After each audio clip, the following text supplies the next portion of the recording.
नमस्कार दोस्तों।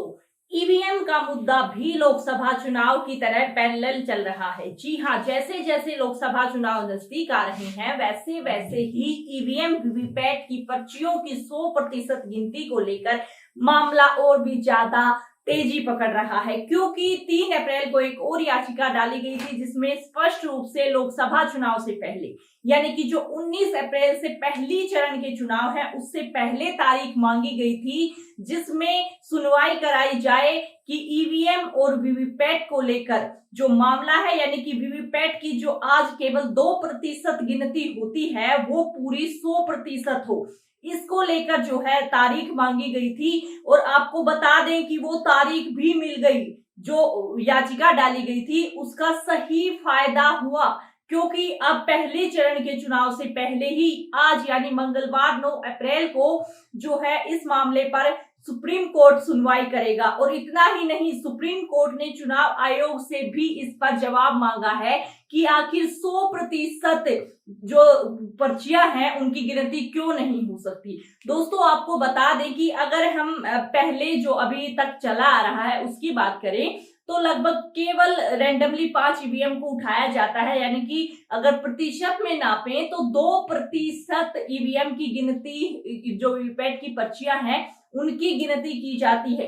बाकी का 98% का कोई हिसाब नहीं होता। लेकिन जब से ईवीएम धांधली की बात चली है तब से 100% की गिनती की मांग की जा रही है, ताकि निष्पक्ष रूप से लोकसभा चुनाव जो है संपन्न हो सके। लेकिन दोस्तों, इस पर जो है चुनाव आयोग का भी अपना ही रुख है। इसको लेकर सुप्रीम कोर्ट ने भी सख्त जवाब मांगा है। सबसे पहले तो आप अपनी स्क्रीन पर 3 अप्रैल की वो याचिका देख सकते हैं जिसमें सुप्रीम कोर्ट ने जो है सुनवाई को लेकर आगे बताया है। आप अपनी स्क्रीन पर देख पा रहे हैं कि वरिष्ठ वकील गोपाल शंकर नारायण ने इस मामले में कोर्ट में पेश हुए और उन्होंने कहा कि इस मामले पर सुनवाई नहीं की गई तो याचिका निफल हो जाएगी। यानी लोकसभा चुनाव से पहले अगर इस पर सुनवाई नहीं हुई तो याचिका निफल हो जाएगी। उसके बाद आगे क्या हुआ आप देख सकते हैं कि सुप्रीम कोर्ट के जो ईवीएम के साथ वीवीपैट मशीन की पर्चियों के मिलान के मामले पर अगले हफ्ते सुनवाई को तैयार हुआ, यानी कि आज सुनवाई है। जस्टिस संजीव खन्ना की अध्यक्षता वाली पीठ ने कहा था कि एडीआर की तरफ से दायर याचिका अगले हफ्ते मंगलवार या बुधवार को सूचीबद्ध की जाएगी। याचिकाकर्ता संगठन एडीआर की तरफ से सुप्रीम कोर्ट में पेश हुए और वकील प्रशांत भूषण ने मांग की थी कि याचिका पर जल्द ही सुनवाई की जाए। सुप्रीम कोर्ट ने मंगलवार को वीवीपैट के मुद्दे पर दायर एक अन्य याचिका पर चुनाव आयोग और केंद्र सरकार को जो है इस मामले पर नोटिस भेजा था। सुप्रीम कोर्ट ने चुनाव आयोग और केंद्र सरकार को जो है इस मामले पर नोटिस भेजा कि आखिर क्यों ये मामला संभव नहीं है, और सीधे तौर पर सुप्रीम कोर्ट ने चुनाव आयोग से भी पूछ लिया कि आखिर क्यों 100% मिलान या गिनतियां संभव नहीं है।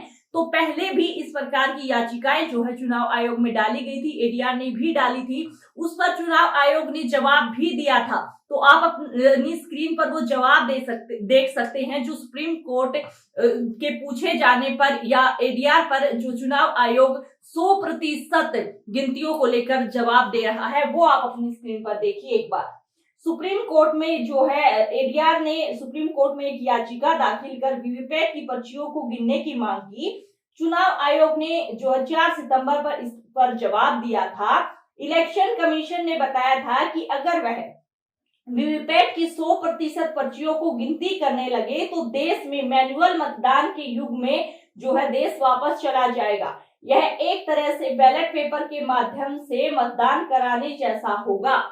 अगर चुनाव आयोग का कहना था कि अगर हम 100% गिनतियां करवाएं तो ये एक तरीके से बैलेट पेपर से भी बड़ा काम हो जाएगा, क्योंकि इसमें समय लगता है। और अगर हर एक पर्ची हमें मैन्युअली गिनती करवानी है तो बैलेट पेपर और ईवीएम में फर्क क्या होगा। जिस टेक्नोलॉजी को लाया गया है कि जल्दी से जो है पूरी गिनती हो जाए, उसका क्या फायदा रहेगा अगर 100% गिनती मैन्युअली करवाई जाएगी। और इसी के साथ चुनाव आयोग ने यह भी माना कि ईवीएम में हैकिंग बिल्कुल भी संभव नहीं है, तो बिल्कुल सेफ है और हम इसी प्रकार से यानी 2% मिलान के साथ आगे भी लोकसभा चुनाव में यह जो नियम है इसको लागू रखेंगे। लेकिन दोस्तों, पीछे आपने एक अपडेट देखी होगी कि किस प्रकार से जो है चुनाव आयोग की वेबसाइट को हैकिंग की जो है नाम पर दबाया गया। एक तरीके से आम आदमी पार्टी ने एक याचिका डाली जिसमें स्पष्ट रूप से उन्होंने किसी रैली की मांग की। मामला हरियाणा का है, तो चुनाव आयोग ने कह दिया कि हमारी ईवीएम में हैकिंग संभव क्यों नहीं है। अगर खुद इलेक्शन कमीशन अपनी वेबसाइट को हैक करने से यानी हैक होने से नहीं रोक पाया, तो कैसे इलेक्शन कमीशन ये मान रहा है कि ईवीएम में हैकिंग संभव नहीं है। दोस्तों, आज टेक्नोलॉजी में काफी जो है आगे बढ़ चुके हैं हम सभी, लेकिन जिन देशों ने ईवीएम को शुरू किया था, ईवीएम से जो वोटिंग शुरू की थी, वो इसे बंद कर चुके हैं, क्योंकि टेक्नोलॉजी में अगर बनाना संभव है तो हैकिंग भी संभव है। ये स्पष्ट रूप से आपने और हम सभी ने देखा है, पढ़ा है, सोशल मीडिया पर भी इसको लेकर आपको बड़े बड़े आर्टिकल्स मिल जाएंगे कि ईवीएम में हैकिंग संभव है, और इसीलिए 100% मिलान की बात कही जा रही है। दोस्तों, जैसे जैसे लोकसभा चुनाव नजदीक आ रहे हैं, वैसे वैसे ये मामला और भी ज्यादा गर्मा रहा है, और इसने और रफ्तार तब पकड़ ली है जब पहले चरण के चुनाव से पहले ही इस याचिका को लेकर जो है कोर्ट में तारीख मिल गई है। आज सुनवाई होनी है, और जैसे ही सुनवाई होगी वहां से कोई फैसला निकलेगा, हम आपके साथ तभी जुड़कर शेयर जरूर से करेंगे।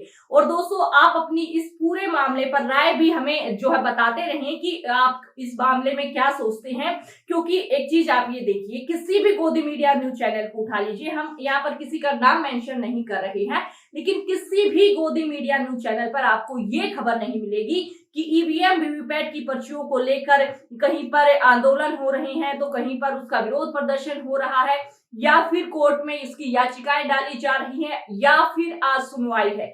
ये सभी खबरें आपको किसी भी गोदी मीडिया न्यूज चैनल पर देखने को नहीं मिलेगी, जबकि ठीक लोकसभा चुनाव से पहले ये सबसे अहम मुद्दा है कि जो लोकसभा चुनाव होंगे उसमें वीवीपैट की पर्चियों की गिनती कितनी होगी।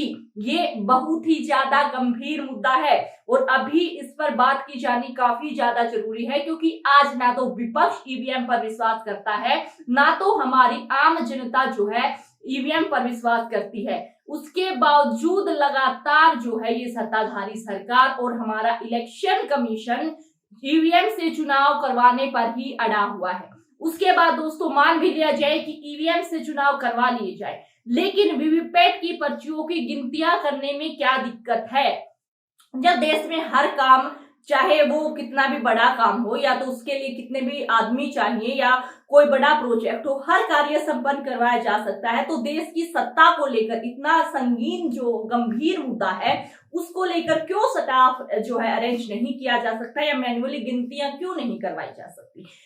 अगर आप देखें तो जिस प्रकार से मैन्युअली गिनतियों का मुद्दा उठ रहा है, अब बैलेट पेपर को छोड़, क्योंकि अब जो है, जो हमारे पूर्व वकील हैं, उन्होंने कहा है कि अब हम जो बैलेट पेपर की मांग बिल्कुल नहीं कर रहे हैं, अब ईवीएम से आप जो है चुनाव करवाए, और उस वीवीपैट पर्चियों की 100% गिनती के साथ हमें ये बिल्कुल सांत्वना दें कि बिल्कुल निष्पक्ष रूप से चुनाव हुआ है, और लोकसभा चुनाव में ईवीएम संबंधी कोई धांधली नहीं हुई है।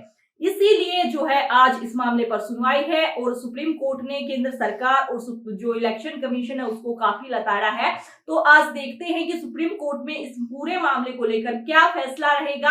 आप हमारे साथ जुड़े रहें आगे आने वाली सभी राजनीतिक अपडेट्स के लिए, और अगर आप हमारी स्वतंत्र पत्रकारिता को सपोर्ट करना चाहते हैं तो हमारे चैनल को सब्सक्राइब करें। आगे आने वाली सभी अपडेट्स के लिए हमारे साथ जुड़े रहें। फिर मिलते हैं, तब तक के लिए आप सभी को जय हिंद, जय भारत।